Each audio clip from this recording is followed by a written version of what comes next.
Howdy folks, right, I've just popped out on an evening. It's been very hot, so I popped out on an evening when it's a little bit cooler, just to do a little back-to-back test on several CB twigs that I'm thinking about putting on the little Polo.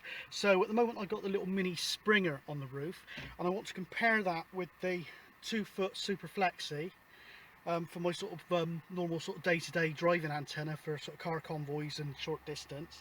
And then the other one I want to try is my sort of semi-DX antenna, which is the triple load 4-foot. So I'm going to do a couple of shouts back to the base station where I've got a video recording, and we'll see the difference in the signal strength. Right, first up, this is the one that's on there already, little Springer. Now I've SWR'd these down as best as I could get them on the vehicle. So we'll test on the clearest channel really around here, but channel 5 on the UK 40. So I'll test back to the base station, first up with the little mini Springer on the fixed mount on the Volkswagen Polo. First antenna under test, the mini Springer.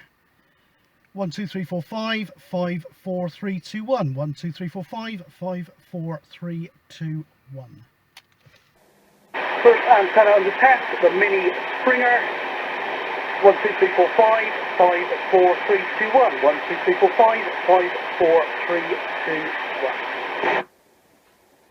Okay, little 2-foot Super Flexi on there. It's on a spring because that's the way I will run it on this vehicle, because very stiff antenna. If it catches on anything it will snap, so it's been run on that spring. So let's get on with the test.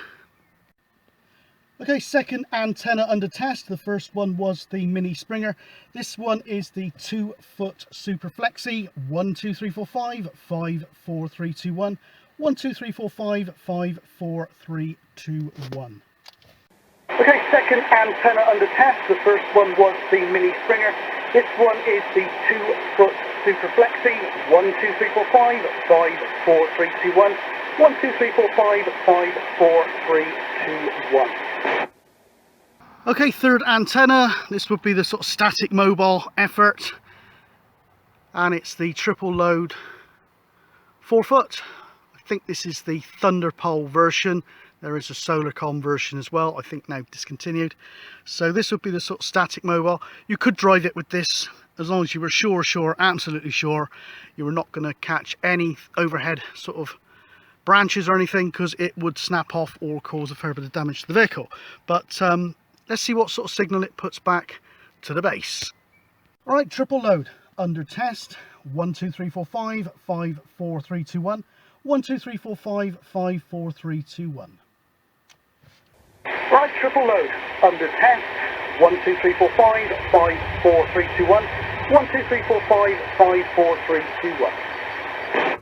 Okay, bit of a Billy bonus. I found a full-sized Springer antenna stuck down the side of the seat, so we'll also do a test on that while we're here. Right, there it is in place atop the Polo, so let's go and give it a try back to the base station. Okay, full-size Springer under test. 1 2 3 4 5 5 4 3 2 1. 1 2 3 4 5 5 4 3 2 1. That concludes the antenna test for tonight. Okay, full-size Springer under test. 1 2 3 4 5 5 4 3 2 1. 1 2 3 4 5 5 4 3 2 1. That concludes the antenna test for tonight. Okay, for information, we're about 3 miles away from the base station, and we are just operating on the loft antenna back there. Good thing about the full-size Springer, as you can see, it can stay on the car because it can take the knocks due to the built-in spring. So let's get back, analyse results and see what we've got. Yeah, very rudimentary test from the Polo back to the base station. Now the base station's quite deaf, to be honest, so the signals, if I'd been calling back to this base station with the Antron in a tree, they would be all in the strawberry patch. But I thought I'd try and call back to the loft antenna install base station, so it would just knock the signals back a bit and we could sort of see which antenna's best. I fully appreciate that probably it would have been better if the signals were a bit lower, sort of in the middle of the scale of the S meter on the radio, but hey ho, it is what it is. Just a very rudimentary test from mobile to base. Anyway, results, if you haven't spotted them already, the mini Springer, the tiny little Springer, that was an S7. The 2-foot Super Flexi with the little spring at the bottom, the shock spring at the bottom, that's S8. The 4-foot triple load, this one was a gnat whisker under S9, and the 5-foot Springer was S8.75, so about a needle's width between the full-sized sort of 1.5 meter Springer and this 4-foot triple load. So a couple of things to learn from that is that the big Springer is not half bad, and that obviously is something that can take the knocks, and I could leave that on the vehicle all the time, so that is not half bad. This one I wouldn't leave on the vehicle because it's 4 foot long on top of the vehicle. If it catches a branch in a country lane, something's going to have to break, isn't it? It's not very flexible, so it's either going to break the antenna or distort the roof or pull the mount out of the roof. Bad scene. I could put a spring on the bottom of this, and I have run one of these with a spring, but the type of springs we get in the UK aren't particularly stiff, so if it takes a knock, you get it ends up like a metronome, and it goes woo, and it just won't stop. It just keeps going whoa, whoa, like that all the time. So I wouldn't really want to run this one mobile unless I was absolutely sure it was going to be a clear run, I'm not going to hit anything.